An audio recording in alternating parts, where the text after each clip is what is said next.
नमस्कार दोस्तों, मैं अर्चित जैन पॉडकास्ट पे आज बात करने वाले हैं। जैसा कि मैं और आप अभी लोकतंत्र के सबसे बड़ा त्यौहार जिसे हम इलेक्शन कहते हैं उसमें वोट कर ही रहे होंगे, तो आज हम बात करने वाले रिमोट वोटिंग के बारे में। ये concept election commission of India ने इंट्रोड्यूस किया है कि उन लोगों के लिए जो गांव में रहते थे बट काम के कारण, व्यापार के कारण या किसी और कारणवश उन्हें दूसरे सिटी जाना पड़ा, या फिर वो एक सिटी में रहते थे, टायर 2 सिटी से टायर 1 सिटी पे जाना पड़ा, या बहुत से उदाहरण हैं।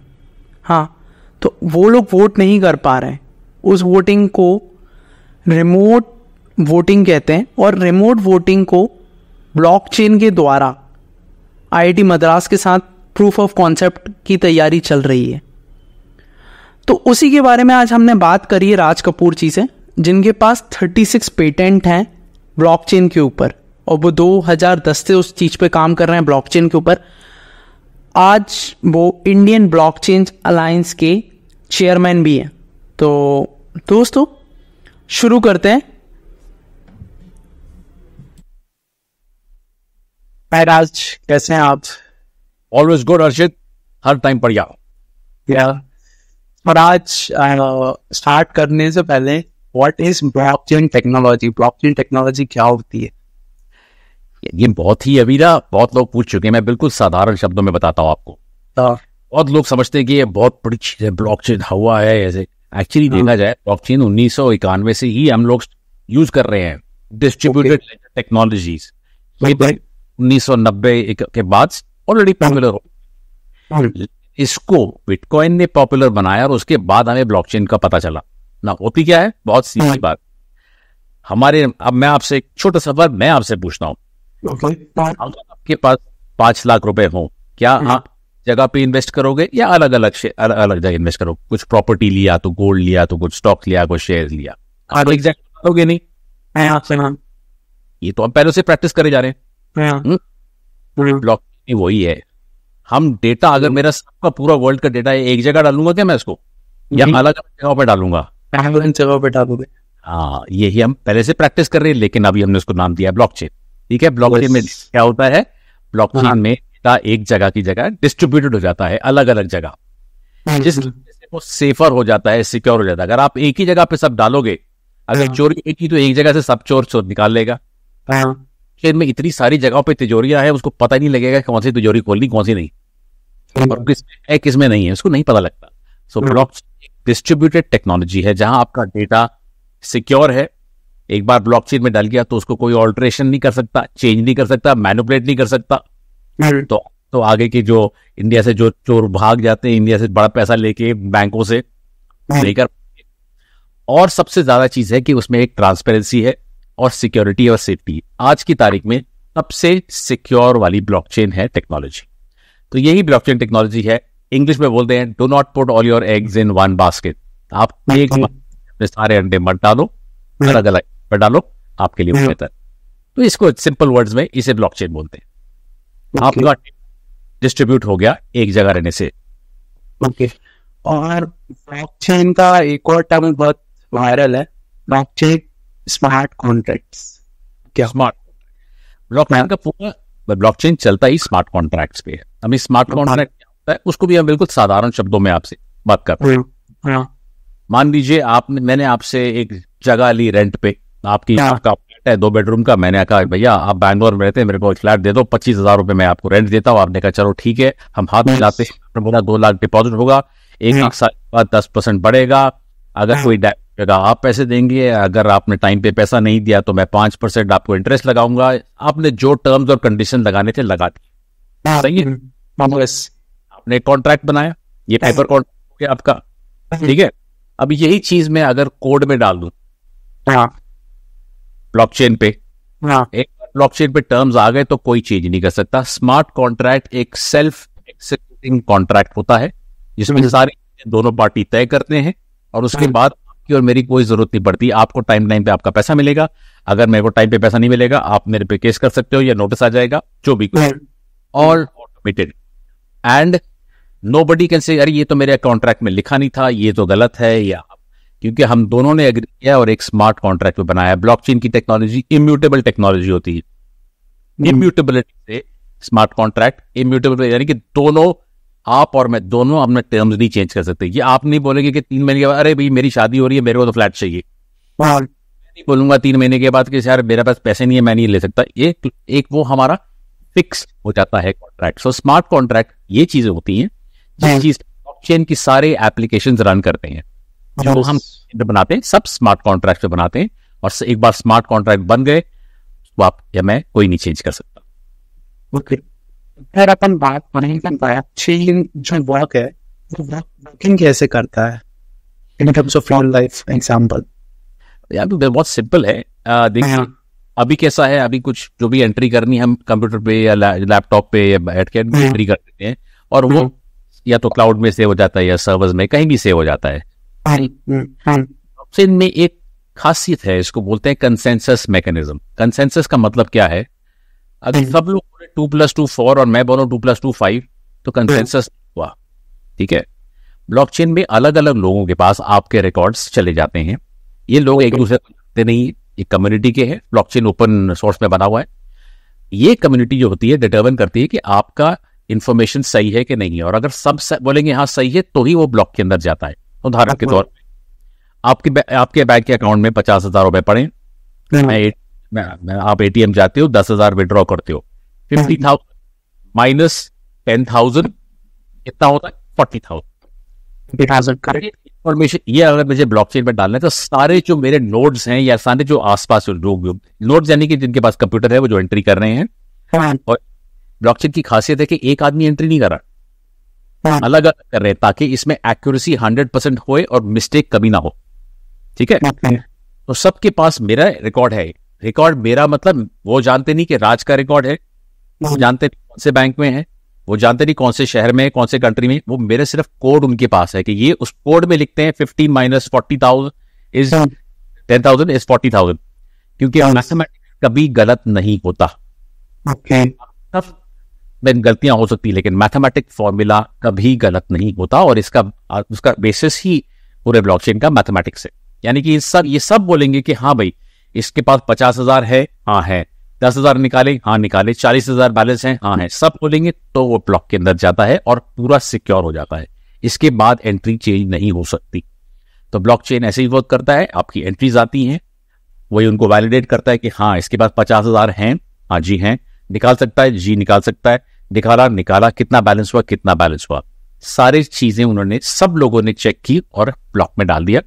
ब्लॉकचेन बिल्कुल ऐसे बनता है। उसके बाद पहला एंट्री के बाद जैसे जैसे आपकी एंट्री होती है वो ऐड होती रहती है और फिर ब्लॉक रहता है।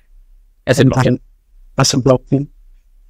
ओके, अब ब्लॉकचेन में एक टर्म बहुत कॉमन होता है, बहुत फेमस है, ब्लॉकचेन वॉलेट। सब डिफाइन किया। बिल्कुल सीधी चीज है। आपके वॉलेट में, आपकी जेब में वॉलेट है ना आपका, है ना, आधार कार्ड है, पैन कार्ड है, ड्राइविंग लाइसेंस है, पैसे हैं, वॉलेट में भी वही चीज। ब्लॉकचेन वॉलेट का नाम वॉलेट क्यों दिया, क्योंकि उसमें सारी आपकी इंफॉर्मेशन है। ठीक है, आप उसमें आपकी चाबी है, आपका इस तरह एटीएम कार्ड अगर आपका है, एटीएम जब तक आप नहीं डालोगे तो खुलेगा नहीं आपका बैंक। सेम चीज इसमें भी आपकी चाबी है, जब तक आप उसको अलाउ नहीं करोगे तो सारा डेटा अंदर रहेगा। आप वॉलेट कनेक्ट कर सकते हो, आपके सारे एप्लीकेशन कनेक्ट कर सकते हो, एक तो है, बाकी आपकी कोई सेविंग्स है, जो कुछ है, सारा डेटा जो है सब वॉलेट में लॉक हो जाता है और वो सिर्फ आपके पास होता है। आज की तारीख में बैंक के सारे डिटेल्स फॉर एग्जांपल पूरे बैंक के पास है, से लेकर मैनेजर के सबके पास आपके अकाउंट है डिटेल। इसमें जब तक आप परमिशन नहीं दोगे तब तक कोई नहीं देगा। ये वॉलेट आपका खुद का सिक्योर वॉलेट है जो सिर्फ आप अगर खोलना चाहें तो आप खोल सकते हैं और कोई नहीं खोल सकता। ठीक है, जैसे आपका बटुआ, अगर आपका बटुआ भी खो जाएगा तो फिर खो जाएगा, सब पैसे भी गए, सब कुछ भी गया। ये सिक्योरिटी है कि ये आप खो जाएगा तो कोई नहीं खोल सकता, बिकॉज आपके प्राइवेट की आपके पास ही पड़ी है, उसकी चाबी आपके पास ही है और वो सिर्फ आपके पास है और यूनिक है, कोई नहीं उसको खोल सकता। तो basically wallet is a place where you keep all the data, जहां सारा डेटा स्टोर होता है, आपकी इंफॉर्मेशन स्टोर होती है, आपकी KYC स्टोर होता है, सब कुछ वही स्टोर होता है। तो ये आपका वॉलेट है, डिजिटल है, दैट्स ऑल। आपके पास फिजिकल है, अभी डिजिटल हो गया है, और 100% सिक्योर हो गया। ओके, बहुत ही। अब इसमें एक पॉइंट आता है कि अभी लोकतंत्र का सबसे बड़ा त्योहार चल रहा है, स्टार्ट हो चुका है, जिसको अपन लोकसभा बोलते हैं, लोकसभा इलेक्शंस। तो उसमें कॉन्सेप्ट अभी आया है रिमोट वोटिंग का। तो अभी रिमोट वोटिंग यूजिंग ब्लॉकचेन। इसमें IIT मद्रास का मैं इन्वॉल्व है। बिल्कुल। इसके बारे में आप सारा डिफाइन करोगे, अच्छा है ये प्रोजेक्ट क्या है? उसका प्रोसेस समझाता हूँ को मैं। आप प्रोसेस शुरू से समझेंगे तो आपको ना इजी समझ आ जाएगा, ठीक है ना? सबसे पहले ब्लॉकचेन बेस्ड वोटिंग सिस्टम क्या होता है, प्रोसेस कहाँ स्टार्ट होता है? स्टार्ट होता है वोटर रजिस्ट्रेशन से, ठीक है? ये तो हमारा हो चुका है वोटर रजिस्ट्रेशन, हमारे पास अपने वोटिंग कार्ड हैं। इसको हम वेरीफाई करते हैं और उसको हम देते हैं एक क्रिप्टोग्राफिक की। क्रिप्टोग्राफिक में तो कुछ बोल नहीं सकता। क्रिप्टोग्राफिक की यानी कि एक आपकी जो खास चाबी जो सिर्फ आपके पास हो, जैसे मैंने आपको वॉलेट के लिए बताया था, ठीक? जब वोटर अपना वोट डालता है, ये चाबी, ये जो सारा इंफॉर्मेशन होता है ये एनक्रिप्टेड होता है। अभी किसी को नहीं मालूम कि किसी बाहर वाले को नहीं मालूम कि मैं वोट कर रहा हूँ, सिर्फ मुझे मालूम है मैं वोट कर रहा हूँ। और जो प्राइवेट की होती है ना, एडेड, वो उसको ना वो दूसरे वोटों के साथ ऐड हो जाती है। अभी किसको दिया मैंने, वो उसके साथ वो ऐड हो जाती है।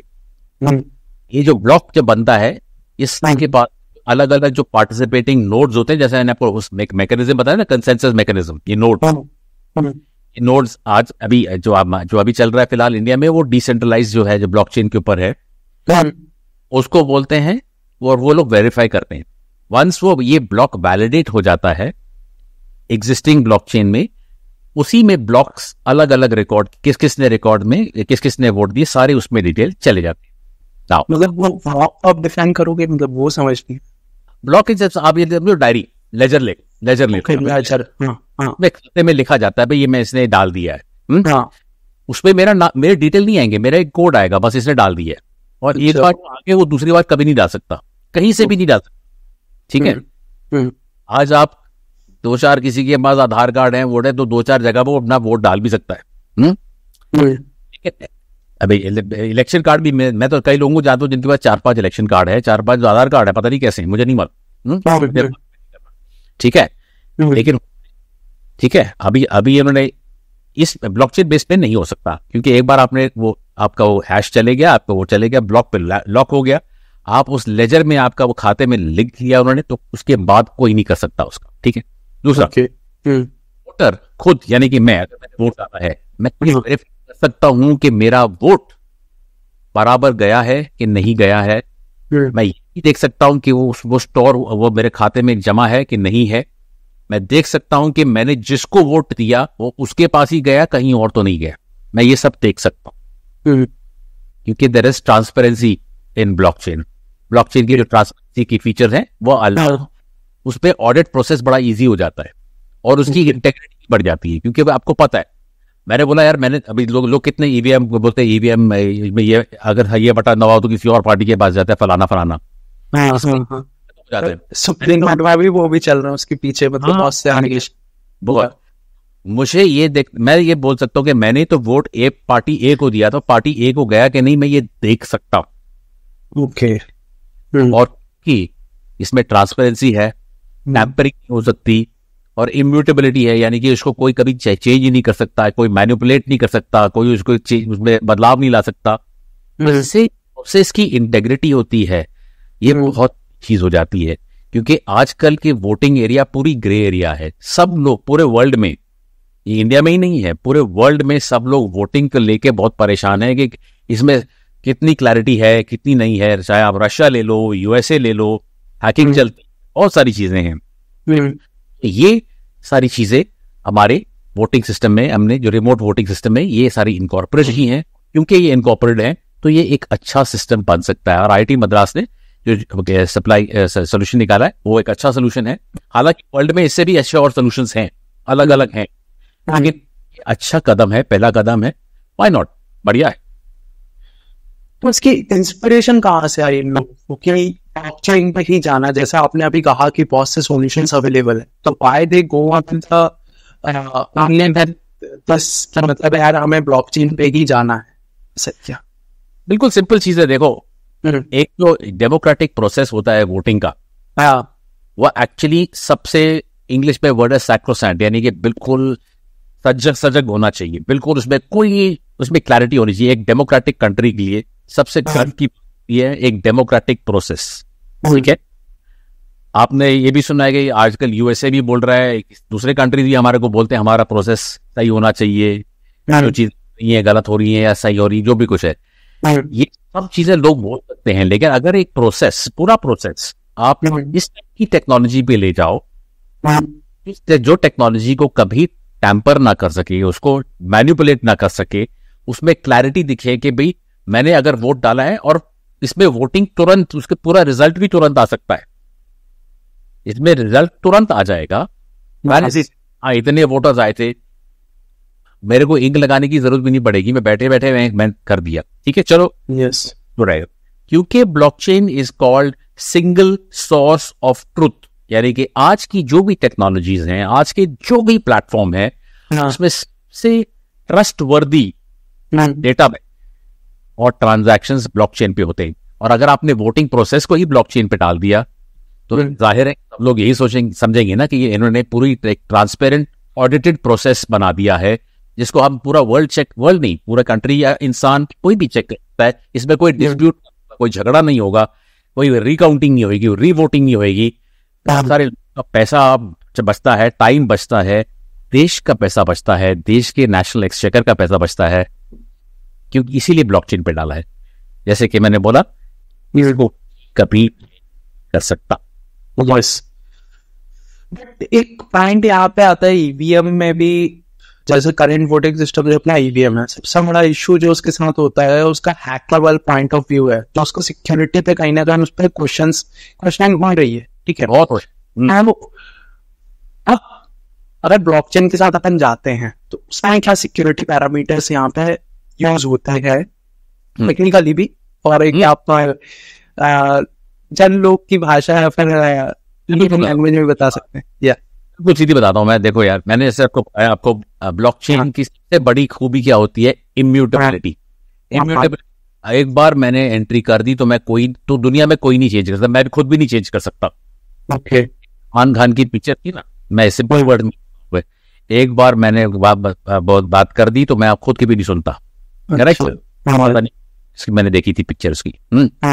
एक बार मैंने एंट्री कर दी तो मैं नहीं सुनता, मैंने कमिटमेंट कर दी तो मैं अपने आप की नहीं सुनता, नहीं चेंज कर सकता, तो दूसरे कौन से चेंज करने वाले हैं, ठीक है? तो सिक्योर ईवीएम में क्या है, मुझे नहीं मालूम कि मैंने जब बटन दबाया तो किसके पास वोट गया, मुझे नहीं, सही है, ठीक है। ब्लॉकचेन में मैं ट्रेस कर सकता हूँ कि जब मैंने बटन दबा, मैंने वोट दिया, गया कि नहीं गया, मैं ये भी चेक कर सकता हूँ। मैं नहीं चेक सकता, आप अगर ईवीएम लगा रहेगा या खाली ईवीएम रहेगा, उसमें आप दबाओगे, आपको थोड़ी मालूम है कि पीछे से कहा जा रहा है। बस ब्लॉकचेन ट्रैक कर सकते हो कि मेरा वोट गया कि नहीं गया, किस गया, कब गया, सब कुछ, क्योंकि ब्लॉकचेन टाइम स्टैम्प रहता है, तो उसमें मैं ये भी प्रूव कर सकता हूँ कि मैं ये टाइम पे, ठीक है ना। तो ये ब्लॉकचेन पे से जो क्लैरिटी और ट्रेसेबिलिटी आती है और ऑडिट स्ट्रेट फॉरवर्ड होता है, किसी और प्रोसेस में नहीं होता। okay. इसीलिए हम ब्लॉकचेन आज हम एक्सपेरिमेंट कर रहे हैं 2024 के इलेक्शंस में। ये ऐसा हो सकता है कि 8-10 साल में अगले चुनाव में शायद पूरा ब्लॉकचेन बेस्ड ही करे, हो सकता है। ये हम तो वही चाहेंगे, कोई ट्रांसपेरेंट रहे, दुनिया हमारे पे कोई उंगली ना उठाए, दुनिया हमारे को कुछ ना बोले कि यार फ्री एंड फेयर इलेक्शन आपके यहाँ नहीं होते, क्यों नहीं होंगे, अगर हम लगाएंगे सही टेक्नोलॉजी बिल्कुल होंगे।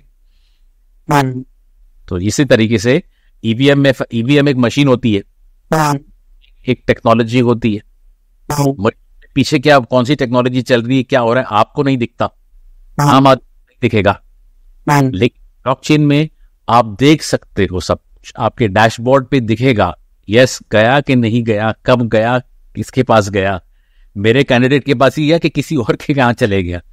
तो ये ब्लॉकचेन में और क्योंकि वो स्मार्ट कॉन्ट्रैक्ट पे होता है, क्योंकि स्मार्ट कॉन्ट्रैक्ट आपको कभी भी मैनिपुलेट नहीं करने देगा और कभी भी कोई इसको हैक नहीं कर सकता। तो इसमें हैकिंग खत्म हो गई, आपकी प्रॉब्लम ही सॉल्व हो गया आपका। मतलब जैसे इलेक्शन कमीशन की साइट पर भी है और प्रूफ ऑफ कॉन्सेप्ट पर डेवलप कर रहे हैं या करवा रहे हैं, जो भी उस प्रूफ ऑफ कॉन्सेप्ट को डेवलप और इम्प्लीमेंट करने में सबसे बड़े मेजर चैलेंजेस क्या आएंगे या क्या है? सबसे बड़ा चैलेंज है, क्या गवर्नमेंट को ऐसा एक टेक्नोलॉजी चाहिए जो कि टोटल ट्रांसपेरेंट हो। सबसे बड़ा चैलेंज है कि गवर्नमेंट एक्नॉलेज करेगा, एक्सेप्ट करेगा, क्योंकि हर चीज को करने के लिए एक पॉलिटिकल विल चाहिए होता है। ओके। हर चीज को एक्सेप्ट करने के लिए। और ये एक, मैं सिर्फ एक सेंट्रल गवर्नमेंट की बात, मैं सारे गवर्नमेंट की बात, इंडिया बहुत बड़ा है, सबको यस बोलना पड़ेगा। ठीक है, ये नहीं कि सिर्फ एक ने बोला, सरकार ने बोला सेंटर पे कि हाँ हम करेंगे, लेकिन स्टेट वो काम नहीं करेंगे। एजुकेशन पॉलिसी के साथ चल रहा है प्रॉब्लम, कुछ स्टेट्स को प्रॉब्लम है इस पे। सही। तो सबसे बड़ा प्रॉब्लम, सबसे बड़ा चैलेंज ये आएगा। दूसरा चैलेंज आएगा, लोग सोचेंगे अरे यार ये तो बड़ी मुश्किल की टेक्नोलॉजी है, क्या मैं कर पाऊंगा कि नहीं कर पाऊंगा। देखो आम होता है, कंप्यूटर सेवी नहीं होता है, आम वोटर कंप्यूटर नहीं होता है। हालांकि यंग जनरेशन सारे मोबाइल सेवी होते हैं, लेकिन आम आदमी ज्यादातर इंडिया में, रूरल इंडिया में खास करके कंप्यूटर सेवी नहीं है। तो कहेंगे यार ये क्या है, इसमें दबाऊंगा कोई मेरा जैसे अंगूठा लगवा देगा गलत। तो ये सब माइंडसेट चेंज करना पड़ेगा। आपने अभी घड़ी आपने अपने राइट हैंड पे बनी है, मैं अभी आपको बोलता हूँ राइट हैंड से लेफ्ट हैंड पे पहनो, आप कहोगे यार क्यों पहनूं यार, मैं तो यही पहनता हूँ, मैंने लेफ्ट हैंड पे पहनी, मैं राइट हैंड पे क्यों पहनूं। टाइम तो नहीं बदलने वाला ना। एक माइंडसेट चेंज होता है कि यार यहाँ ना मेरे को, और आप पहनोगे भी ना तो हर टाइम आपको लगेगा यार यहाँ कुछ हो रहा है मेरे, यार है ना। साइकोलॉजी, सबसे ज्यादा साइकोलॉजी इम्पैक्ट, साइकोलॉजिकल इम्पैक्ट रहता है। तो साइकोलॉजी चेंज करने के लिए बहुत मेहनत करनी पड़ती है, और वो 1-2 सालों में नहीं आती है। वो बदलाव लाने में बहुत साल लगते हैं, बहुत टाइम लगता है। दूसरा चैलेंज ये रहेगा। तीसरा, इंडिया में इतने सारे वोटर्स हैं, चेन को उतना स्केलेबल, उतने एक टाइम पे उतने वोट्स लेने की स्टेबिलिटी है कि नहीं है, ये टेस्टेड नहीं है अब तक। चेन को अभी एक साथ अगर 2 करोड़ वोटर आ जाएं एक साथ वोट करने, क्या मेरे सर्वर डाउन ना हो जाएं? क्या ब्लॉकचेन के पास इतना प्रोसेसिंग कैपेसिटी है? क्या इसमें ब्लॉकचेन में फीस, जो गैस फी लगती है, क्या वो लगेगी? और अगर लगेगी तो कितनी लगेगी? महंगाई बहुत ज्यादा हो जाएगी या नहीं? ये प्रोसेस है। हाँ, इंटरऑपरेबिलिटी का इशू आएगा। यार किसी के पास कोई सिस्टम है, किसी के पास कोई सिस्टम है, सब सिस्टम्स को एक सिस्टम पे लाने के लिए बहुत टाइम लगने वाला है। बात है, जैसे पहले आपको याद है वोडाफोन का फोन है, एयरटेल का है, रिलायंस का है, अलग अलग है। शुरू इंटरकनेक्टिविटी चार्जेस लगते थे। वोडाफोन से अगर एयरटेल फोन कर रहे तो उसके चार्जेस लगते थे, वो अलग सीधा। अभी ये सब कुछ एक हो गया है। एक टेलीकॉम इंडस्ट्री में कितने साल लगे। सिमिलरली टेक्नोलॉजी में किसी के पास कौन से कंप्यूटर है, कौन से सिस्टम है, उसको एकजुट होने में, एक ही पेज पे लाने के लिए लगने वाला है। और लोग कहेंगे नहीं नहीं ये ठीक नहीं है, ये नहीं है, वो नहीं है, बहुत सारे इफ्स एंड बट्स होने वाले इंटरनल। चौथा एक प्रॉब्लम ये रहता है लोगों के पास ट्रस्ट का। मैं इसको कैसे ट्रस्ट करूं? और मुझे टेक्नोलॉजी मालूम है कि ठीक है यार ये ब्लॉकचेन पे है, ब्लॉकचेन में आप कोई नहीं चेंज कर सकते, तो भाई मुझे तो नहीं मालूम, मैं नहीं जाता, मेरे को वो ईवीएम ही डालना है। हाँ, ये दूसरी बात है कि ईवीएम का बैकएंड टेक्नोलॉजी हम ब्लॉकचेन बना सकते हैं। उससे लोग कहेंगे चलो ठीक है। और लोगों को एडुकेट करना बहुत जरूरी है कि भाई क्यों लगा रहे हैं ब्लॉकचेन। पहले की टेक्नोलॉजी में क्या खराबी थी, अभी नहीं मालूम कि क्या क्या हम मैनिपुलेट कर सकते हैं। अगर आप मेरे साथ, हम लोग एक जगह बैठे हैं, मैं एथिकल हैकर भी हूं, मैं आपकी आधे घंटे के अंदर अंदर आपके चले जाऊं, आप परमिशन लेके, ठीक है। अगर मैं कर सकता हूं तो प्रोफेशनल हैकर क्या कर लेगा? बहुत कुछ कर लेगा, ठीक है। ये अमेरिका में जो हुआ था, के रशियन हैकर्स ने बहुत सारा करे थे वोट्स, मैनिपुलेट किया। अभी आम आदमी को नहीं मालूम ना, आम आदमी सोचता है कि भाई टेक्नोलॉजी है, पीछे सब सेफ है, मेरा इंफॉर्मेशन सेफ है। अगर आदमी बोलेगा यार अभी मैं कंप्यूटर से वोट दूं, किसको पता लगेगा मैंने ही वोट दिया, मैंने अपने थंबप्रिंट डाला, मैं हट गया, किसी और ने वोट डाल दिया, मेरे को कैसे पता लगेगा? ये बहुत सारी चीजें एकजुट होके हमें एड्रेस करनी है। बहुत चैलेंजेस हैं, लेकिन कदम उठाए ये बहुत बड़ी बात है, ठीक है? क्योंकि इतने चैलेंजेस, इतनी बड़ी कंट्री हमारी, 1.44 बिलियन पीपल, आप उसमें से समझो 60-70% ऑफ देम वोटिंग वाले होंगे, ठीक है? एक पेज पे लाना कितना मुश्किल है। आप अपने परिवार में देखो, 4 आदमियों को आप बैठा सकते साथ में और एक चीज पे एग्री करा सकते हो। किसी को ये पिक्चर, किसी कोई बोलेगा मुझे तो पठान देखनी है, कोई बोले मुझे मैदान देखनी है, कोई बोलेगा देखनी नहीं है। ये भी होता है। तो आप ये सोचो करोड़ों लोगों के साथ क्या होगा, ठीक है? ये होगा एजुकेशन अवेयरनेस कैंपेन से होगा, तभी लोगों को पता लगेगा कि हाँ, मेरा वोट सब सुरक्षित है, मेरा डेटा सुरक्षित है, कंट्री सुरक्षित है। ये सब चीजें एक साथ ही आएंगी, लेकिन अवेयरनेस से आएंगी। मैंने कहा पॉलिटिकल विल बहुत बड़ा इंपॉर्टेंट होता है। ये ऊपर से प्रमाण आना चाहिए, नीचे से कुछ नहीं होने वाला। It has to come from top. आपने बात की ट्रस्ट, ये बिल्कुल मेन चैलेंजेस, शुरू के चैलेंजेस तो यही है। आपने जो बात की वो ट्रस्ट, उसमें सबसे बड़ा ये है अभी जो ईवीएम के साथ आता है, ईवीएम हैक हो सकती है, दुनिया की कोई भी मशीन हैक हो सकती है, ऐसा बढ़ता जा रहा है। मीडिया से सुना मैंने, तो मीडिया से सुना है। देखिए आप बिल्कुल सीधी बात बोल, आप कोई भी टेक्नोलॉजी लो, क्योंकि सेंट्रलाइज्ड टेक्नोलॉजी है। सेंट्रलाइज्ड टेक्नोलॉजी एक, यानी कि सेंट्रलाइज्ड एक जगह पे, आपको एक जगह पे हैक करना इजियर होता है। मैं नहीं बोलता टाइम सक्सीड होती है, लेकिन हो सकता है और होता भी है, कई बार होता है। साइबर सिक्योरिटी उसको डिफेंड नहीं कर सकती। आपने देखा पिछले कुछ 6 महीनों में इतने साइबर अटैक्स हुए हैं, नहीं कितना डेटा चोरी हो जाता है। रोज आप पढ़ते, मैं तो रोज पढ़ता हूँ, ठीक है? ये जो सेंट्रलाइज, इसी ईवीएम के पीछे जो टेक्नोलॉजी है वो सेंट्रलाइज्ड है, वो सेंट्रलाइज्ड डेटाबेस में स्टोर होती है, यानी एक जगह पे स्टोर होती है। आपने एक अलमारी में सब कुछ बंद कर दिया, अगर चोर आया खुल गया वो अलमारी तो सब लेके जाएगा, और अगर आपने यही चीज अपने 100 अलमारियों में डाल दी तो क्या लेके जाएगा? उसको पता नहीं कौन सी अलमारी में। ब्लॉकचेन सी चीज है जो अलग अलग अलमारी है, आपको जब तक पता नहीं लगेगा कौन से अलमारी में मेरा सोना पड़ा है, कहां से जाएगा, ठीक है ना? ब्लॉकचेन सिक्योरिटी आ जाएगी। ईवीएम हैक्स होते हैं, शायद होते हैं, नहीं होते, हमने सुना है, बहुत है, सुना है, मतलब ये है, सुना है, क्योंकि वो सेंट्रलाइज्ड डेटाबेस है। हर एक सेंट्रलाइज्ड डेटाबेस हैक हो सकता है, सेंट्रलाइज नहीं हो सकता। एक जगह आपका डेटा स्टोर्ड है ही नहीं। आप जैसे आपने अपने घर में रखा, आप किसी दोस्त के घर में रखा, कहीं और रखा, किसी कोई यूएस में रखा, कोई आपका डेटा अलग अलग जगह पे, कहां से हैक होएगा? एक अगर कोई हैक करे, जब तक दूसरे ब्लॉक में जाए वो बंद हो जाता है, वो कभी नहीं खुल सकता, वो इतना फास्ट बंद होता है, तो नहीं खुलता। तो एक आपने खोला तो दूसरा बंद कर, और इसमें हजारों ताले हैं। सेंट्रलाइज डेटा में एक ही ताला है, वो ताला खोल लिया सब कुछ, इसमें हजारों ताले आप खोलते रहिए, है ना? और जो आपने बताया, तो ब्लॉकचेन इसका यूनिवर्सल जर्नी आपके हिसाब से क्या हो सकता है, जो आपको लगता है कि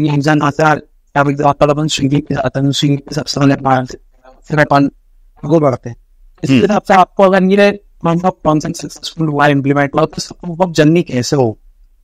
देखिए, प्रूफ ऑफ कॉन्सेप्ट अगर सक्सेस हुआ, उसके बाद जो मैंने आपके अलग अलग चीजें बताई ना, हम उसको गार्ड रेल्स बोलते हैं।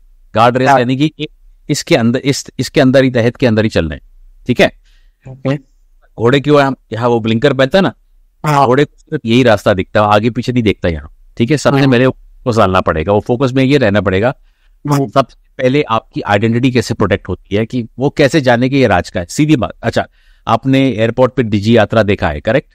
हाँ, ठीक है। सबसे पहले डिजी यात्रा टाइप की टेक्नोलॉजी लानी पड़ेगी, जहां आपका फेस और आप बायोमेट्रिक्स और आपके फिंगरप्रिंट्स आपके आधार कार्ड के साथ, आपकी केवाईसी के साथ, इलेक्शन के साथ जोड़े जाएं।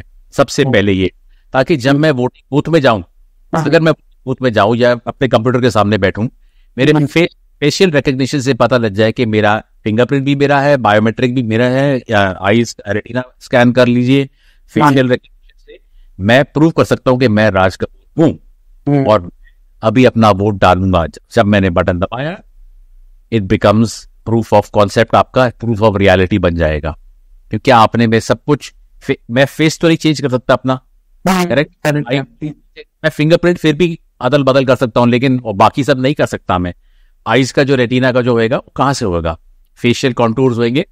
इसी तरह की टेक्नोलॉजी है, उसको हमें ब्लॉकचेन के साथ जोड़ना पड़ेगा, यानी कि थोड़े बहुत आर्टिफिशियल इंटेलिजेंस और मशीन लर्निंग की टेक्नोलॉजी ब्लॉकचेन के साथ और इफेक्टिव हो जाएगा। उसका प्रभाव जो होगा वो 100% ऑलमोस्ट हो जाएगा। अभी आप नेक्स्ट आपको देखूंगा, मैं पहचान लूंगा आपको, क्योंकि हमारे मन में भी, हमारे माइंड में भी, वो ब्रेन में वो होता है कि आप देखते हैं, बात करते हैं तो अंदर रजिस्टर हो जाता है। आर्टिफिशियल इंटेलिजेंस ऐसे ही काम करता है। आपको एआई और ब्लॉकचेन का दोनों का साथ देना पड़ेगा उसको के लिए। अभी प्रॉब्लम यह आएगा कि सबके पास तो कैमरा नहीं है जैसे आपके पास और हमारे पास है। वोटिंग हो सकता है कैमरा जो रिकॉग्नाइज कर सकता है, और जिसके पास नहीं है वो वोटर बूथ पे कर सकता है। तो आप दोनों, आप उनको ऑल्टरनेटिव दीजिए कि अगर आप ए ऐसे करिए, बी ऐसे करिए, आप फोन से करिए, जैसे भी आप उनको ऑल्टरनेटिव दीजिए जिसमें आदमी को सुविधा हो। जो सुविधाजनक बनेगा वही काम। आपको सुविधा नहीं मिलेगी तो आप करेंगे छोड़ दिया, मैं नहीं करता वोट, करूंगा ही नहीं। दूसरी चीज ये है, जो हमारे जो इलेक्शन कमीशन की जो वेबसाइट है, जैसे अगर आप अपना नाम वहां ढूंढे, आपको नाम मिलता है, ठीक है, आपको इलेक्शन कार्ड बनाना है या चेंज करना है, आप शिफ्ट करते हैं, ये सब इजी करना पड़ेगा लोगों के लिए। इतना मुश्किल का प्रोसेस है, तो आदमी बोलेगा हाथ जोड़ के यार मेरे को नहीं कर। सही बात है, बहुत इजी होनी चाहिए, लेंथी प्रोसेस है। ये ब्लॉकचेन से इमीडिएटली सॉल्व हो सकता है। ब्लॉकचेन में लेजर में आपने डाल दिया, ब्लॉकचेन में एक बार डाल दिया, और उससे चाहे वो बैंक हो, चाहे आधार वाला हो, चाहे वो पैन कार्ड वाला हो, ड्राइविंग लाइसेंस, वो सबको एक्चुअली वो इमीडिएटली अपडेट कर सकता है। ये अगर होगा, आदमी को सुविधा होगी, वो खुश होगा। जब उसको सुविधा मिलेगी वो कहेगा नहीं, मैं वोट करने जाऊंगा ही नहीं। गर्मी में कौन खड़ा रहेगा, मई जून का खड़ा रहेगा, दिमाग खराब है मेरा। कौन जाता है, आदमी जो गरीब आदमी, उसको धूप का कुछ मारने, उसको चलो हमारा करना है, कहीं किसी को पैसे मिला है, कहीं किसी को बोला गया है आप करो, तो वो सब ठीक है। बाकी जो आप देखो मिडिल क्लास जो और अपर क्लास होते हैं, वो बहुत कम वोट डालते हैं। सही बात है। अगर आप उनको शामिल करना चाहते हो डेमोक्रेटिक प्रोसेस में, उनकी भी सुविधा दीजिए। आपको क्या लगता है, कोई बहुत बड़ा बिजनेसमैन जाके लाइन में खड़ा रहेगा? नहीं रह रहा, 90% बाकी सब डिसाइड कर रहे हैं ना। जो भी सरकार आएगी हम देखेंगे उसके साथ कैसे काम करना है, ठीक है। उनको अभी डेमोक्रेटिक प्रोसेस में और लोगों को लाना है। देखते हैं 40% है, 50% है, 60% वोटर्स, बाकी 40% क्यों नहीं वोट कर रहे? क्यों नहीं कर रहे? क्योंकि नहीं है, या तो सुविधा नहीं है। बाकी लिस्ट भी प्रिंट होंगे, उसमें ऑथेंटिक होंगे, ब्लॉकचेन पे रहेंगे, क्योंकि फिर तो कोई नहीं बोल सकता कि मेरा नाम लिस्ट पे नहीं है। मैनिपुलेशन नहीं हो सकती उसमें मैनिपुलेशन है। किसी का नाम हटाना, किसी मरे वाले का डालना, ये सब सुना है हमने, न्यूज पे देखते रहते हैं। ये सारी चीजें खत्म हो जाएंगी। तो आपको पीओसी को रियलिटी में लाने के लिए ब्लॉकचेन का यूज कीजिए। आप साथ में एक अच्छा प्रोसेस बनाइए, प्रोसेस से आईआईटी मद्रास से प्रोसेस के 10 गुना चीजें बेटर है। हमारे पास सजेशन है, लेकिन लीजिए सजेशन, ट्राई कीजिए और फिर आगे जाइए। ओके, अभी आप ट्राई जैसे कर रहे हो ना, मद्रास नॉट द ओनली, पूरे कंट्री वर्ल्ड में तो पहले तो है नहीं, लेकिन कर रहे हैं, अच्छा कर रहे हैं, चलो ठीक है। साइंटिस्ट, लेकिन पहले दुनिया में किया हुआ है लोगों ने, तो उनसे भी तो सीखिए। यस, मद्रास से आज कर रहे हैं, हमने तो 2017 में बना के रखा यूएसए में। ओके, आप खुद ही इंडियंस को पूछो, बाकी आईआईटी को ही मत देखो। आईआईटी से ज्यादा बहुत बड़े लोग हैं जिन्होंने काम किया। आईआईटी तो अब भी पढ़ने आए ना आईआईटी में। पहले वाले जो बेचारे काम कर चुके उनका कोई तजुर्बा नहीं है क्या? उनको ढूंढिए, बहुत सारे लोग हैं करेंगे काम। अच्छा, देश के लिए सब लोग करते काम। अच्छा, इसके अलावा क्वेश्चन यहाँ पे ये था कि इंडिया ब्लॉकचेन अलायंस जिसके आप चेयरमैन हो, वहाँ क्या इनिशिएटिव्स इस तरह कुछ कर रहा है कंट्रीब्यूट? बिल्कुल। Yeah. मैंने आपको बताया 2017-18 में हमने तो ऑलरेडी प्रोडक्ट्स बना के रखे हैं यहाँ के लिए। अच्छा। वैसे ही, और मैं उनके बारे में कुछ बता भी सकता हूँ। उनकी जो 2-3 चीजें हैं जो बहुत बढ़िया चीजें हैं वहाँ के। बेसिकली अगर आपने सुना है, आपने वोटेम का नाम सुना है? VOTEM। जहाँ का नहीं है, अमेरिकन है। तो इट्स अ पूरा इलेक्शन मैनेजमेंट सोल्यूशन है। ओके। पूरा ब्लॉकचेन बेस्ड प्लेटफॉर्म पे बनाया है। उसमें डेस्कटॉप है, मोबाइल है, डायरेक्ट वोटिंग प्रोसेस है। अब आप अपना रजिस्टर कर सकते हो वहीं पे, एक ही ऐप से रजिस्टर कर सकते हो, वोट कर सकते हो, अपना बैलेट चूज कर सकते हो। आप AI से आपको पता लग जाएगा आपका सबसे क्लोज बैलेट कौन सा है। रिमोट वोट कर सकते हो। पूरा वोटिंग सिस्टम ऑनलाइन बना सकते हो। और उसमें हमने इतना बनाया था कि उसमें आपको अगर लगता है कि स्टेट में अलग थोड़ा होना चाहिए, वो बना सकते हो। विद वेबकैम से हम उसको वैलिडेशन कर देते हैं, वेबकैम बायोमेट्रिक से, जो भी आपको चाहिए, या रेटिना से। हम उसी वेबकैम से हम वोट कहीं भी, कोई भी डिवाइस से, आईपैड से, किसी से भी कर सकते हैं। सॉफ्टवेयर जो है ना, हर एक आदमी का यूनिक आईडी बनाता है। जैसे हमारा यूनिक आधार कार्ड बनता है ना, उसको हम एक बार बना सकते हैं, दूसरी बार नहीं बना सकते, क्योंकि अभी आपके बायोमेट्रिक सिस्टम अंदर है। अभी इसमें ये भी हमने सुविधा दी हुई है कि अगर आपने वोट डाला किसी प्रेशर में और आपको चेंज करना है, आप डेडलाइन दी है, जैसे आप you can recall a mail, आप अपना मेल रिकॉल कर सकते हो ना, आपने गलती से मेल भेज दिया, वापस रिकॉल कर सकते हो। हमने सुविधा दे रखी है। लास्ट पे चेंज करना है तो आप चेंज कर सकते हो, कोई आपको फोर्स भी नहीं कर सकता। अगर मेरे को कोई धमकी देके चले गया, फोर्स किया, डाल दिया, उसके बाद मैं चेंज कर सकता हूँ जिसको मैंने देना है। आप इलेक्शन रिजल्ट्स दे सकते हो रियल टाइम, आप रियल टाइम दे सकते हो किसको कितने वोट मिले हैं। ये सब चीजें हैं हमने बना के रखी हैं। और एक और है उसमें, उसके पूरा वोटिंग सिस्टम हम उसमें हमने जो वोटिंग सिस्टम है उसमें हमने three step voter authentication process रखा है। फिंगरप्रिंट, फेशियल रिकग्निशन, सारी चीज वो है। एक बार वोटर कंफर्म हो गया, उसका हम चेक कर लेते हैं, what ever it is, token अपने अकाउंट, मेरे अकाउंट से डेबिट हो जाता है और वोटर के पब्लिक लेजर में ऐड हो जाता है। यानी कि डायरी से निकल गया और आपके जनरल पब्लिक डायरी में चले गया। एक बार मेरी डायरी से निकल गया, मैं कभी भी वोट नहीं कर सकता, क्योंकि वो वहां से माइनस हुआ, कभी नहीं हो सकता। तो मैं डबल वोटिंग कभी नहीं कर सकता उसमें। तो ये सब चीजें ऑलरेडी बना चुके हैं। तो एज एन ऑर्गेनाइजेशन हम लोग इसका प्रचार करते हैं, हम पास करते हैं। इस तरीके से लोग, IBA is a not for profit, हम लोग प्रॉफिट ऑर्गेनाइजेशन नहीं, हम सिर्फ बताते किस तरीके से ब्लॉकचेन का यूज कर सकते हैं, किसका उसका बेस्ट लेवरेज कर सकते हैं, और फिर हम उसको दिखाते हैं किस तरीके से कर सकते हैं। उसके बाद आगे जिसको जो जाना है, जितना जाना चाहे। आज हम बहुत सारे लोगों के साथ काम करते हैं। हमारे कम से कम 800 मेंबर है, 800 मेंबर वर्ल्ड वाइड है। अलग जो वर्ल्ड प्रॉब्लम्स को आइडेंटिफाई करते हैं और उनको सोल्यूशन देते हैं। आप ऑर्गेनाइजेशन के बारे में थोड़ा और बताएंगे? जी, सबसे पहले हमने जब स्टार्ट किया था 2018 में, तो हमने ये कहा था कि ब्लॉकचेन कोई जानता नहीं है इंडिया में, खास करके सब लोग। जब मैं ब्लॉकचेन की बात करता था, लोग बिटकॉइन पूछते थे, सर बिटकॉइन में खरीदे क्या, डालेंगे? ये मैंने कहा यार, ये जो है ना, ये मिसअंडरस्टैंडिंग जो हो रही है, जो ब्लॉकचेन और बिटकॉइन दोनों एक ही है, पहले तो उसको दूर किया जाए। तो ये ऑर्गेनाइजेशन बना ही इसलिए कि ये लोगों को पता है कि बिटकॉइन एक यूज केस है, ये एक छोटा सा एक सोल्यूशन है, ब्लॉकचेन जो टेक्नोलॉजी है उसके ऊपर जो बना है।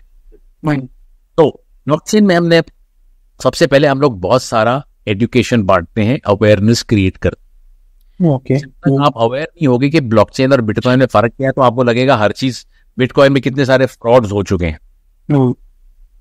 हर चीज फ्रॉड नहीं होती है, ब्लॉकचेन टेक्नोलॉजी है। बिटकॉइन में आप कुछ भी करो, ये तो आप बोल नहीं सकते कि ब्लॉकचेन की वजह से या बिटकॉइन की वजह से फ्रॉड हो रहे, पहले भी होते थे, आगे भी होंगे, सब जगह, ठीक है, हर चीज में होते हैं। Now as India blockchain alliance हमने ये कहा कि हम लोग सिखाते हैं लोगों को टेक्नोलॉजी, और उसको रियल वर्ल्ड में, असली दुनिया में जो प्रॉब्लम्स हैं उनको कैसे सॉल्व करें, जहां ट्रांसपेरेंसी आए, जहां ट्रस्ट आए, जहां एक्सेप्टेबिलिटी चाहिए, वो हमने एक मॉडल बनाया। हमने उसको बोला हम इसका मॉडल बनाते हैं, इसका नाम है fits model, FITS, fits model. Fits का क्या मतलब होता है? फिट्स इज एन एक्रोनिम है, यानी कि 4 शब्द के साथ जोड़ा हुआ है हमने। एफ से होता है फ्रॉड। जिस बिजनेस में या जिस प्रोसेस में फ्रॉड का डर हो, फ्रॉड हो सकता है, वहां ब्लॉकचेन अप्लाई कर सकते हैं। तो हम ये सिखाने लगे इस तरीके से। Second, information. जहां आपको बहुत सारी इंफॉर्मेशन हो या बहुत लोगों से इंफॉर्मेशन मिलती है, आपको पता नहीं कि क्या सही है क्या नहीं है, बहुत सारे प्लेयर्स हैं, इंफॉर्मेशन है, वहां ब्लॉकचेन आप अप्लाई करो ताकि आपको क्रेडिबल इंफॉर्मेशन मिले जो आप ट्रस्ट कर सकते हो। फ्रॉड, आई गया इंफॉर्मेशन। तीसरा हो गया टी, ट्रस्ट। जो टेक्नोलॉजी आपको ट्रस्ट कर सके, एक ट्रस्ट टेक्नोलॉजी बोलते हैं इसको। इसमें आप से ट्रस्ट करूं ना करूं, आप मेरे पे ट्रस्ट करो ना करें, हम टेक्नोलॉजी पे जो आंसर दे रहे हैं तो मैथमेटिक बेस्ड है, ठीक है। जहां आपको ट्रस्ट फैक्टर हो, जैसे बहुत सारे प्लेयर्स हो सप्लाई चेन में, जैसे वेयर हाउस वाला, लॉरी वाला, एयरपोर्ट, कस्टम, अलग अलग लोग होते हैं। कोई खा रहा है, कोई खिला रहा है, कोई घूस ले रहा है, किकबैक, पता नहीं हमें क्या, कोई बीच में फ्रॉड बॉटल निकाल रहा है, रिप्लेस कर रहा है। तो वो सब जान बहुत सारी होती हैं और वो क्या ऑलमोस्ट एवरी बिजनेस में होती है। वहां ट्रस्ट फैक्टर होना चाहिए। सब अगर एक ब्लॉकचेन पे रहेगा तो सब लोग कहेंगे यार जो है यहाँ 100% करेक्ट है, कोई उसमें मैनिपुलेट नहीं, तो मैनिपुलेट कर सकते, सब कर सकते। तो टी हो गया फ्रॉड, इंफॉर्मेशन, ट्रस्ट, और एस इज सिक्योरिटी। जिसमें आपको 100% सिक्योरिटी चाहिए उस पर आप ब्लॉकचेन लागू करें। इस तरीके से बिजनेसेस ब्लॉकचेन को अडॉप्ट करें। तो हमने ये मॉडल बनाया और लोगों को सिखाया। पहले हम गए कॉलेजेस और स्कूल कॉलेजेस में, यूनिवर्सिटीज में। आज की हम 350 से ऊपर कॉलेजेस और यूनिवर्सिटी के साथ काम करते हैं। ओके, हमने यहाँ सेंटर्स ऑफ एक्सीलेंसेस खोल के रखे हैं जहां हम आते हैं, सिखाते हैं, उनको प्रोजेक्ट्स दिलाते हैं, उनको रियल प्रोजेक्ट्स पे काम कराते हैं। ये नहीं कि भाई अपने कुछ ऐसे डमी प्रोजेक्ट बना दिया, रियल प्रोजेक्ट्स पे बच्चे काम करते हैं ताकि वो एक्चुअली सीख सके। उनका फायदा क्या अगर वो सीख नहीं पाएंगे, और उसके बाद अगर हो सके उनको जॉब्स चाहिए तो जॉब्स में हेल्प कर लेते हैं, या उनको अपना खुद का स्टार्टअप करना तो उसमें हम गाइड कर लेते हैं। तो ये एक। दूसरा, हम कॉर्पोरेट एडवाइजरी करते हैं, कॉर्पोरेट्स को हम सिखाते हैं और बताते हैं, उनके साथ भी वर्कशॉप्स लेते हैं और उनको बताते हैं कि आपका, जैसे अगर आपका मैन्युफैक्चरिंग का बिजनेस है, किसी का एनर्जी का बिजनेस है, किसी का रिटेल का बिजनेस है, आप ब्लॉकचेन को यहाँ कहाँ यूज कर सकते हो, where can you apply blockchain. आप अप्लाई कहाँ कर सकते हो। आपको टेक्नोलॉजी नहीं आनी चाहिए, कोई बात नहीं, आपको गाड़ी चलानी आती है ना, आप गाड़ी चलाओ, गाड़ी ठीक करके मैकेनिक स्पेशलिस्ट आ जाएगा। लेकिन ये तो मालूम होना चाहिए ना मेरे को यहाँ से वहां गाड़ी ले जानी है, कैसे जाऊंगा, क्या करूंगा। एज अ CEO या as a manager, as a senior manager, मुझे ये डायरेक्शन दिखाती। तो मैं ब्लॉकचेन आपके हर एक बिजनेस प्रोसेस में कहाँ काम आता है, किस तरीके से वो यूज कर सकते हैं, उससे उसका ROI क्या होगा, आपको क्या पैसे बचेंगे या सेल्स बढ़ेगी, क्या होगा, ये हम उनको बताते हैं और फिर उनको उनके लिए बिल्ड करते हैं, बताते हैं। इसी तरह हम सरकारों को भी सरकार के लिए भी करते हैं, अपने सजेशंस, व्हाइट पेपर्स देते हैं, इस तरीके से हम। तो ये IBA ये सब चीजें करता है और बहुत सारी और करता है, लेकिन ये 3 मेन चीज।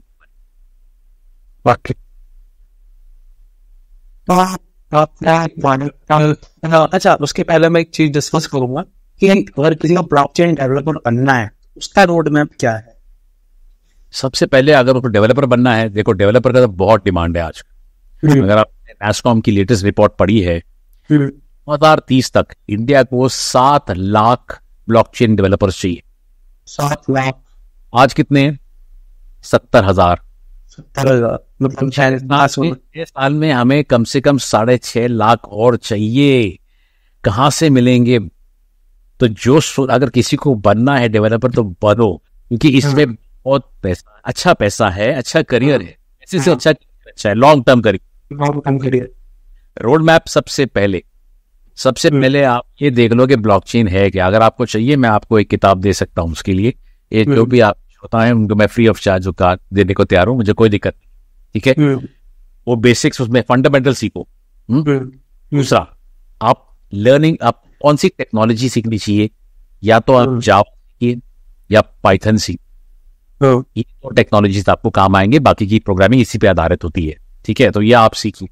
तीसरा, आप ये बिल्कुल स्टडी कीजिए कि यूज केसेस क्या, आप ना ऑनलाइन जाके देखिए यूज केसेस क्या है, कहाँ हो रहा है, कैसे कैसे यूज हो रहा है, किस लिए यूज हो रहा है, और उसको फायदा हो रहा है कि सिर्फ ऐसे यूज हो रहा है, राइट। अगर आप जैसे अगर इंडिया ब्लॉकचेन अलायंस को फॉलो करेंगे तो हम लोग बहुत सारी यूज केसेस डालते हैं अपने पेज पे कि क्या कहाँ दुनिया में क्या क्या चल रहा है।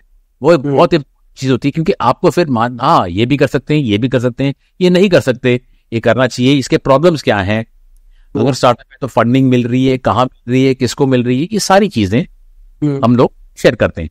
तो ये बहुत इंपॉर्टेंट होता है। तो आप एक बार अपना अगर आपने ठान लिया जावा पाइथन में एक्सपर्टीज लीजिए, उसके बाद आप डिसाइड कीजिए कि कौन से ब्लॉकचेन पे मुझे ज्यादा काम करना है। पहले ये देखिए कि इंडिया में प्रोजेक्ट्स किससे चल रहे हैं। इंडिया में ज्यादातर फॉर एग्जांपल हाइपरलेजर में चल रहे हैं या एथेरियम पे चल रहे हैं, आप उनमें से क्लैरिटी बना।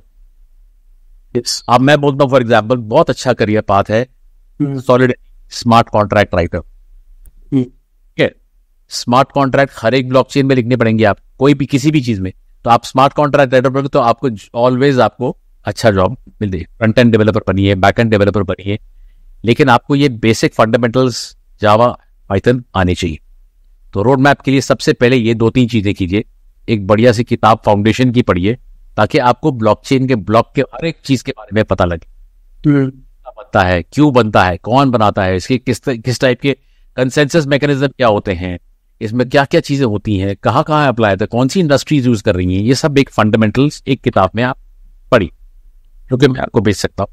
और नहीं है तो वेब से आप सर्च कर सकते हैं, काफी सारा इन्फॉर्मेशन आजकल है। ओके, मैं आप जो लिंक्स बता रहे हैं आपको मुझे मैं इसका लिंक पर डाल दूंगा, तो हाँ I will give the book, no problem. एक फंडामेंटल्स करो, ये टेक्नोलॉजी करो और अप्लाई एप्लीकेशन देखो and you are ready to go. जहाँ से आपने वोटर हैंड बनाया था यूएस मार्केट की, उसका यूजर जो पार्टिसिपेशन था उसका कुछ इंसाइट आप शेयर कर सकते? देखिए बहुत पॉपुलर हुआ था उस टाइम पे। उसके बाद कौन सी गवर्नमेंट्स क्या क्या यूज करती हैं या नहीं यूज करती, हमारे को इन्फॉर्मेशन नहीं मिलती ज्यादा, लेकिन इतना मालूम है कि जो जिन कंपनीज ने बनाया था, जिनके साथ हमने बनाया था, वो अभी तक चल रही है और वो सेम एप्लीकेशन दे रही है। तो पूरा नेशन, जैसे देखो अमेरिका भी पूरा कंट्री जो है पूरे ब्लॉकचेन पे नहीं चल रहा है। देखो वो तो पूरा अमेरिका ब्लॉकचेन पे नहीं चल रहा। 2020 इलेक्शंस में देयर इज वहां एक स्टेट है उटाह, UTAH उटाह, और West Virginia, they have use, दोनों ने ये यूज किया है 2020 इलेक्शंस में, यानी कि जो पहले वाले जो इलेक्शंस हुए थे।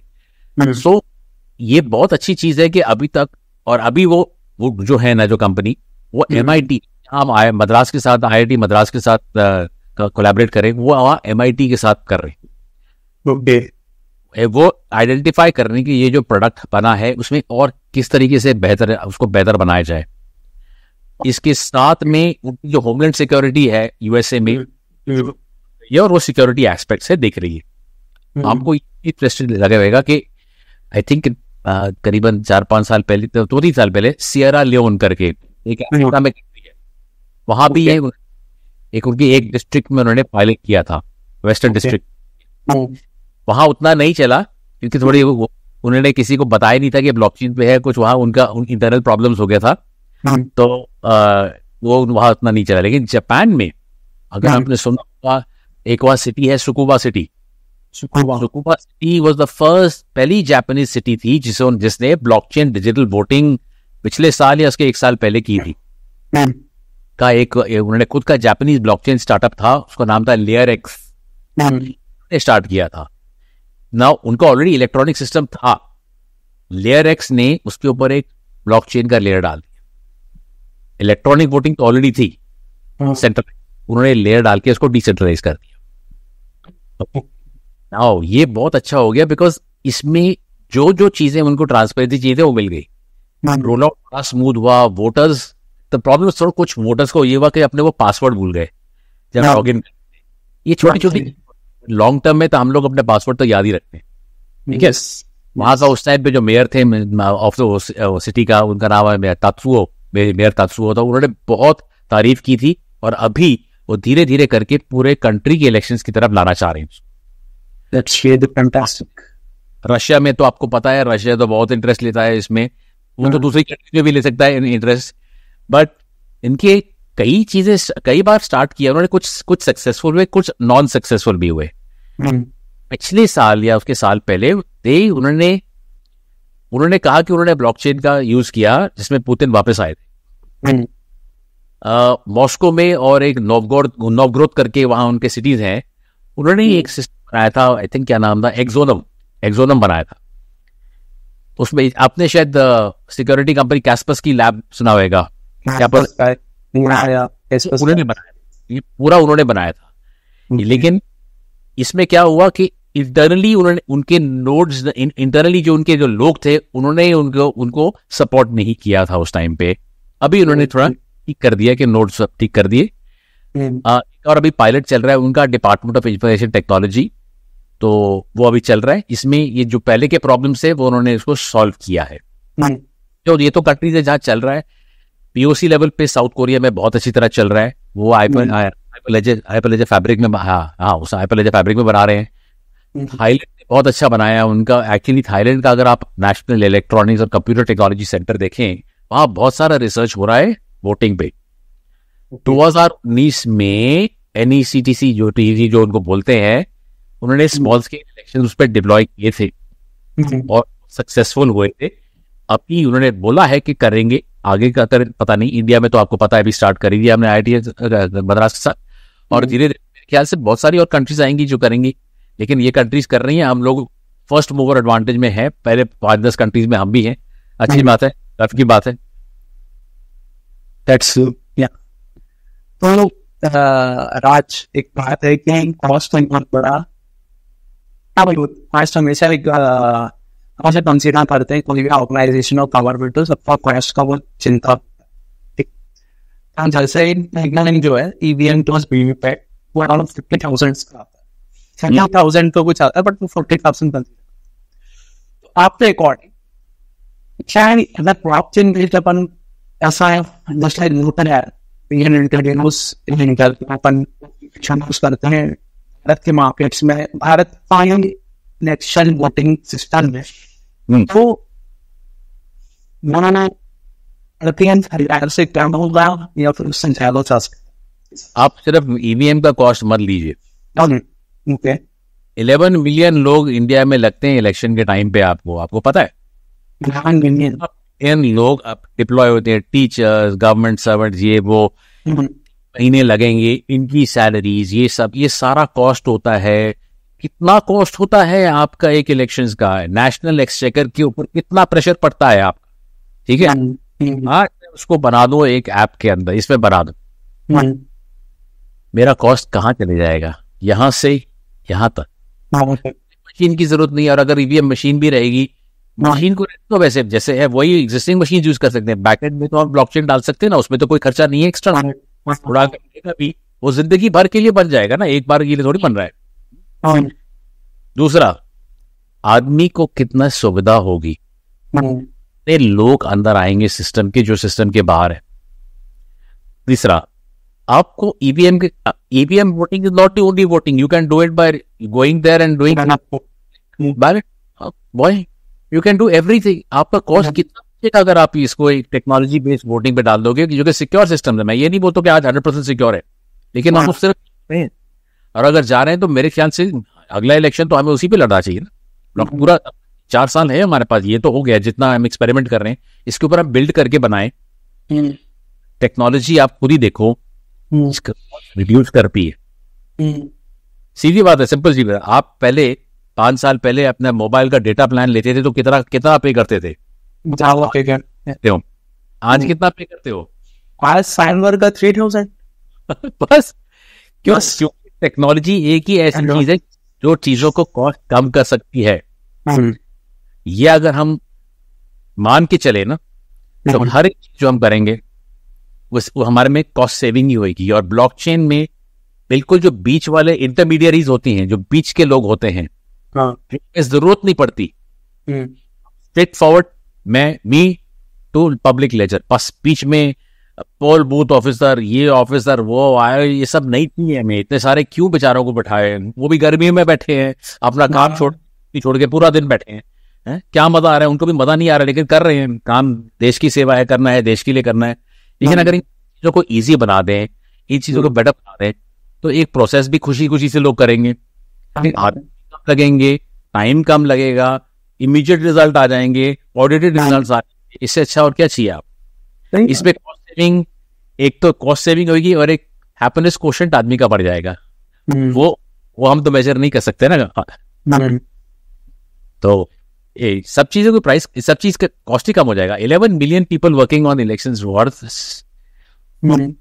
अगर मतलब आपने कहा ये सर्वर वाला जो इशू आपने इनिशियली बताया था कि सर्वर वन और 9 करोड़ लोगों को एक साथ हैंडल करने की कैपेबिलिटी नहीं है sir, integrate with the cloud, है ना, instead of using traditional servers and now it's like technology next unless जिसमें मतलब और कुछ हिट होगा तो ये सर्वर लाइन बनता नहीं तो नहीं करता।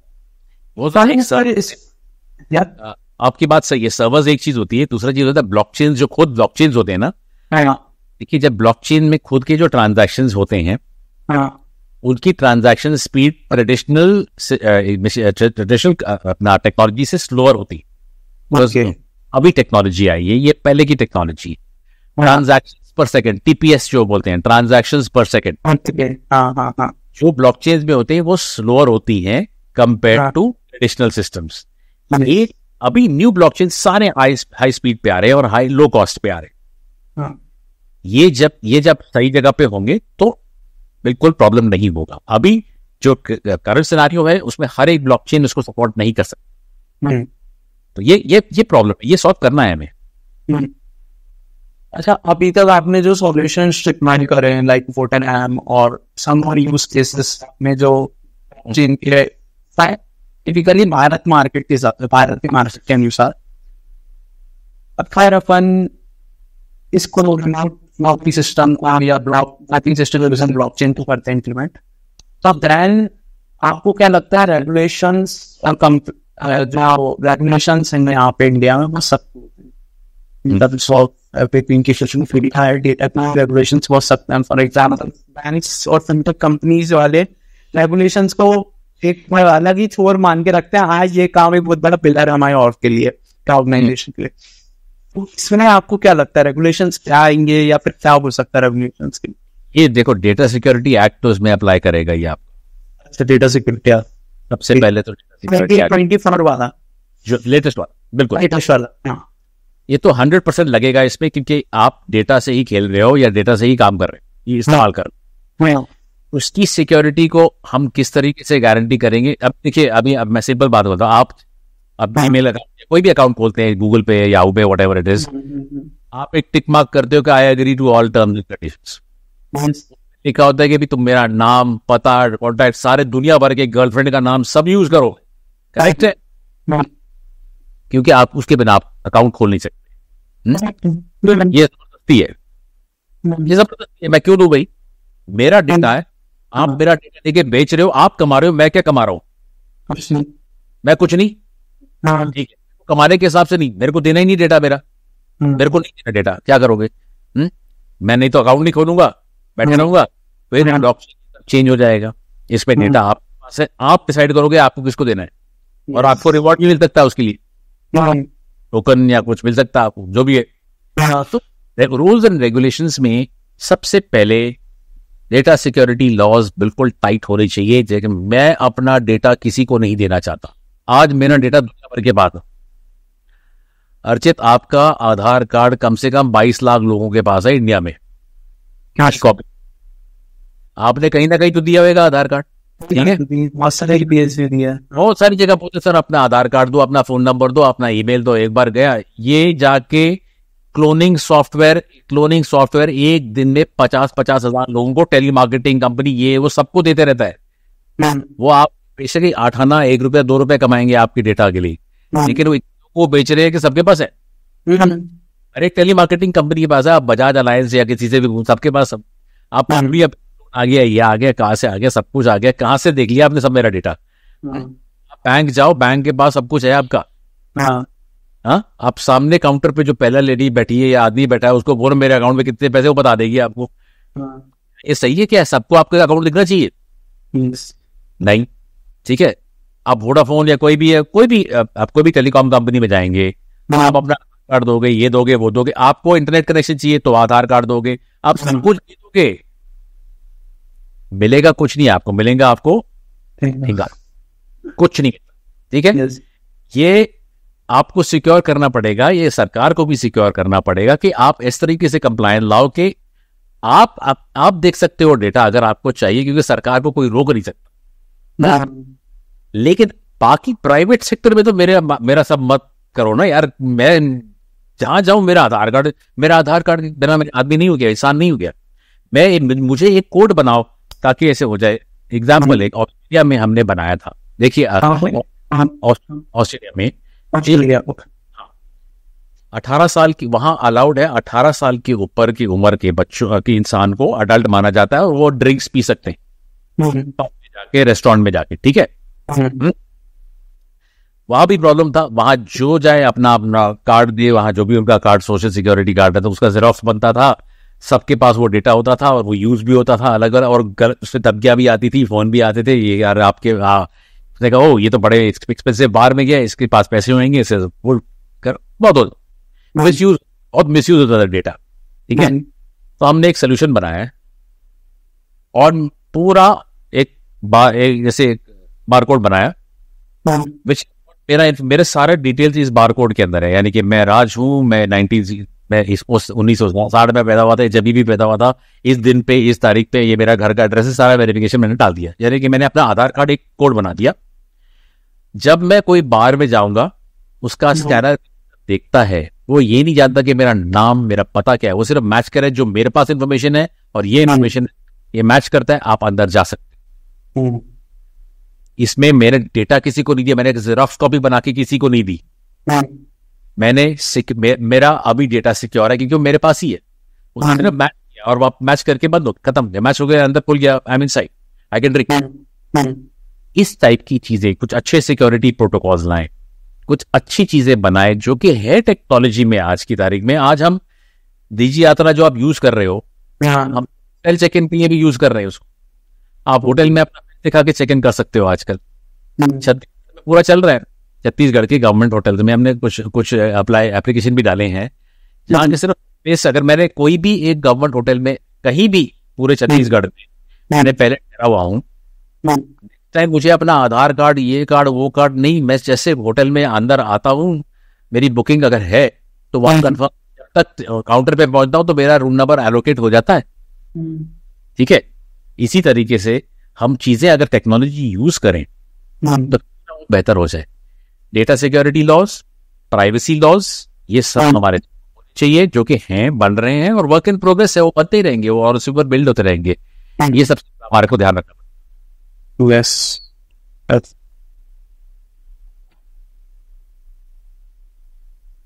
अच्छा, आपके पूरा वोटिंग का सिस्टम ब्लॉकचेन, इसको कितना टाइम लगेगा इम्प्लीमेंट होने में, पूरा ब्लॉक आउट हिसाब से अप्रोक्सीमेट टाइम? अगर मैं बोल जो IIT के साथ काम चल रहा है उसके साथ अगर एक बहुत इंटरेस्टिंग कॉन्सेप्ट है ब्लॉकचेन, अगर वो इंटीग्रेट जल्दी करें, उसका नाम है zero knowledge proof, ZKP। Okay, हाँ, ZKP से क्या होता है, एक प्रोटोकॉल, उसमें इंटीग्रेशन में से क्या होता है, उसमें पूरी वोटर की प्राइवेसी हो जाती है, वोटर की इंटेग्रिटी, यानी कि वो अपने आधार के साथ मैच कर जाता है, ऑडिटेबिलिटी जाती है और डबल वोटिंग बंद हो जाती है उससे। अगर ये जीरो नॉलेज प्रूफ हम लोग चिटली इंटीग्रेट करें, अगर जो नहीं अभी तक 100% नहीं है, अगर ये करें तो इसका रोल आउट मेरे ख्याल से बाय द नेक्स्ट इलेक्शंस हमें कंप्लीट सिस्टम, ट्रांसपेरेंट सिस्टम बन सकता है। लेकिन ये अकेला ही सोल्यूशन नहीं, मैंने कहा ना, अवेयरनेस कैंपेन्स अभी से स्टार्ट होने चाहिए ताकि अगले इलेक्शन तक लोगों को हम कवर कर सके। इंडिया में बहुत टाइम लगता है ना, अवेयरनेस कैंपेन चाहिए, प्रेस में, ग्राउंड ग्रास रूट लेवल में, NGOs को भी साथ जाना चाहिए, अलग अलग जगहों पे, कम्युनिटी सेंटर पे, सब जगह होनी चाहिए। तो अगर zero knowledge proof along with जो हम ये कर रहे हैं टेक्नोलॉजी, अलॉन्ग विद अगर हम AI बेस्ड रिकग्निशन सॉफ्टवेयर डाल दें, ज्यादा टाइम नहीं लगना चाहिए।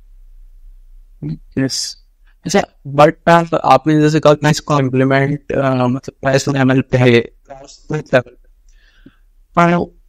जब से आज भारत के इंडियन स्टार्टअप स्पेस में, भारत के स्टार्टअप स्पेस में मैं कंपनीज के लोग अपने प्रोडक्ट का पहले छोटा सा POC बनाती है, ऐसा MVP करते हैं, या जैसे आपने कंपनी सुनी होगा Airbnb, उन्हें बहुत छोटी सी सारी बनाते हैं, उससे देखते हैं अट्रैक्शन आ रहा है, लोग पसंद कर रहा है, फीचर्स नहीं कर रहा है, पसंद करते हैं तो देन मूव है, इन्वेस्टर से पैसा लेते हैं, अपना पैसा लगा के उसमें आगे ले जाते हैं। ऐसे ही अगर हर इंडिया में और इलेक्शन होते, अब वार्ड लेवल पे, ग्राम पंचायत लेवल पे, गाँव में ग्राम पंचायत लेवल पे होते हैं, पंचायत सचिव के, पंचायत के प्रधान के, और फिर महापन तो बड़ा हो गए पार्षद लेवल के। तो इस लेवल पे अगर हमने इसको छोटा सा MVP नाम छात्र उसको टेस्ट करने के, तो हमने एक प्रोजेक्ट किया था, मॉडल पंचायत, डिजिटल पंचायत में गोवा में हम ये एक्सपेरिमेंट करने वाले हैं।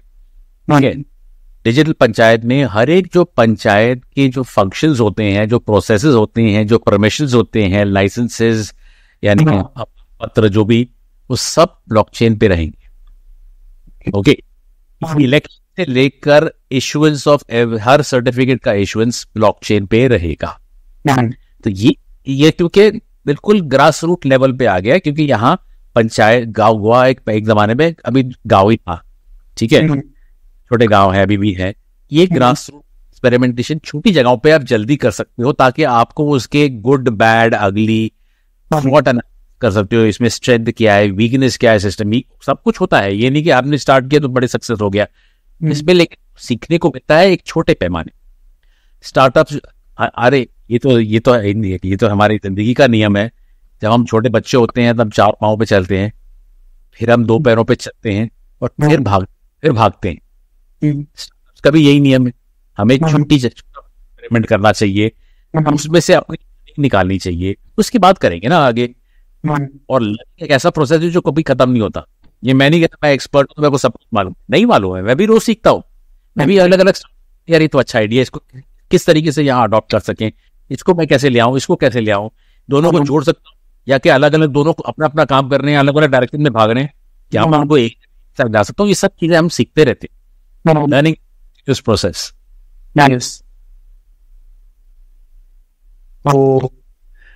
Thank you so much Raj, आपका टाइम निकालने के लिए इस टॉपिक पे। मैं लोग बहुत सारे क्वेश्चन है फॉर एवरी मोमेंट में, तो आप थैंक यू सो मच। आप वोट करने जा रहे हो? हाँ, छह मई को, ठीक है, मेरे को 11 मई है मेरा। आप भी करना, मैं भी करूंगा। हम नॉन ब्लॉकचेन करेंगे, लेकिन कोई बात नहीं, अगली बार हम दोनों ब्लॉकचेन पे करेंगे। यस।